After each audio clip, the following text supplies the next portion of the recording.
Hi everybody, this is Lara at Pure Elliott Wave. I'm going to update my analysis of QQQ PowerShares Trust with you. This is it is a request from one of my members at Pure Elliott Wave. Last time I analysed this, I was looking for the end of cycle 4 and the start of cycle 5. It looks like that's how it's unfolding. This is my weekly chart.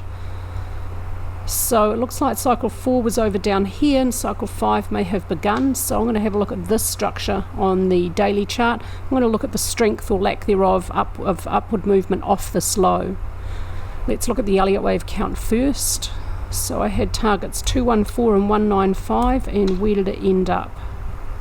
254, so it didn't reach the targets, and it's turned around and moved a lot higher, and it's clearly breached this channel drawn using Elliott's technique.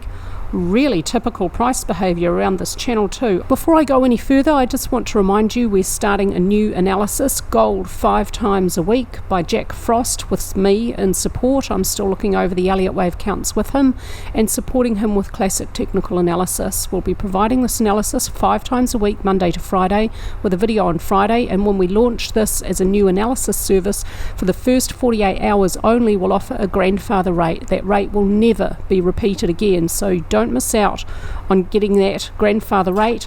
Click through the link below and give us your email address. Click on the green yes add me to the list button. You won't get an email telling you you're on the list, you'll just get a confirmation page, that's it, and then we will let you know when we're offering that grandfather rate. Back to QQQ. So we've got 2 pieces of confirmation from the Elliott wave point of view, a breach of this channel and new high above 290.87. So if we've got the end of cycle 4, and it looks like a pretty good zigzag, 535.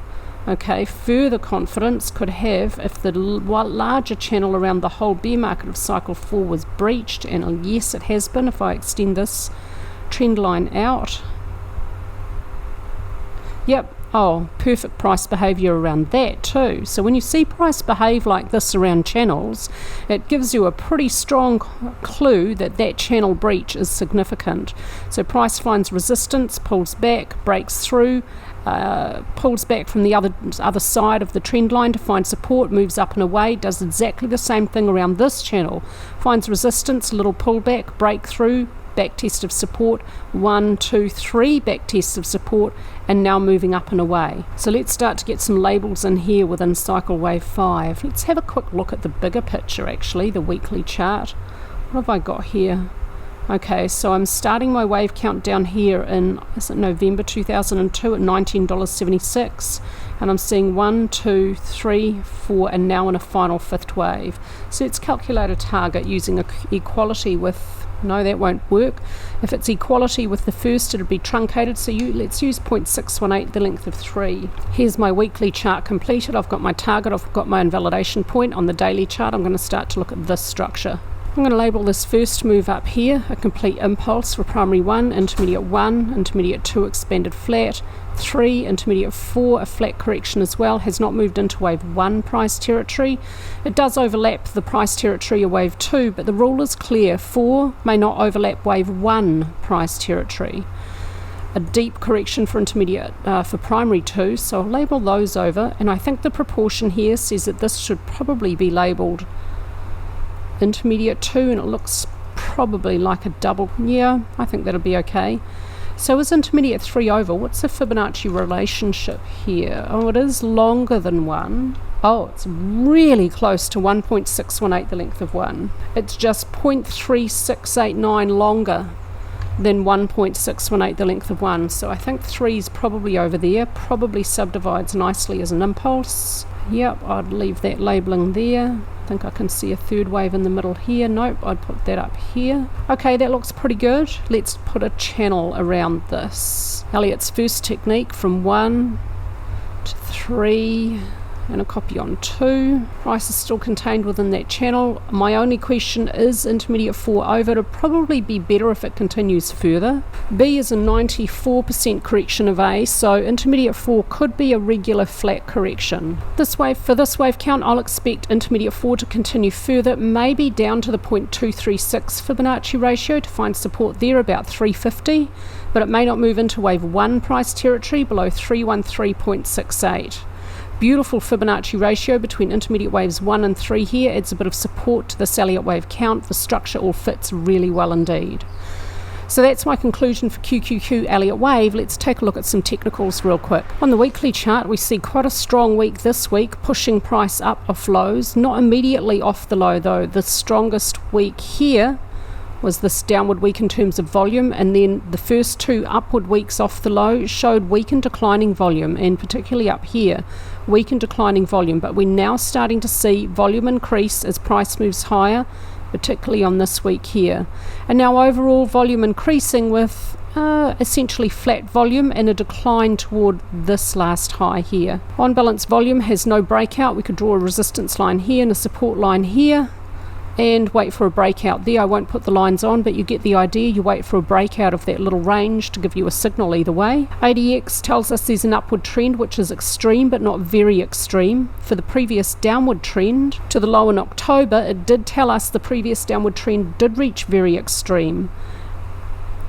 In those circumstances, we see RSI reached oversold and exhibits bullish divergence. So a very extreme trend and RSI exhibiting divergence. There's a reasonable probability now that this low is going to be sustained.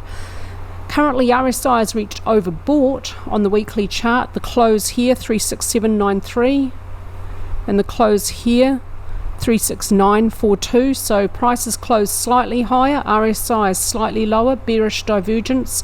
That supports the view from the Elliott wave count that we're going to see a little bit more downward movement before the upward trend may resume. Money flow also has reached overbought, and ATR is declining. It looks like this instrument has a similar relationship to volatility that the S&P 500 does. Upward movement, declining range. Downward movement, increasing range. Let's look at the daily. And I want to focus on looking at this high here on the daily. There's no bearish candlestick reversal pattern. I don't think this is going to be a dark cloud cover because it won't have closed at least halfway in the body of the prior candlestick. Let me double check that calculation. No, it's fallen just a little bit short. So no bearish reversal pattern at the high. Volume overall essentially flat at the high, but the candlestick that's bearish at the high does have a push from volume. The candlestick is red, so we're making an assumption, well, I'm making an assumption here that within that session the balance of volume, or the majority of volume, was downward volume, and so I'm going to say that the volume here is bearish because the candlestick body is so reasonably red. No signal from on balance volume. If I draw lines here, ADX is declining, no clear trend off the high. At the high it did indicate an upward trend, although the upward trend wasn't very extreme. At the high on the daily chart, the close here, 367.93, closes lower. There's no bearish divergence, but RSI has reached reasonably overbought. I'd rather see divergence there. No divergence from money flow either, that didn't reach overbought. And ATR declining throughout most of this bullish movement, and then showing quite a strong increase up to the end, and now up off this end, now showing some decline as price essentially moves sideways. Not strongly conclusive, but does point to that high being sustained more likely than not, because there was an extreme trend and RSI reached fairly deeply overbought. So this offers a little support to the Elliott wave conclusion.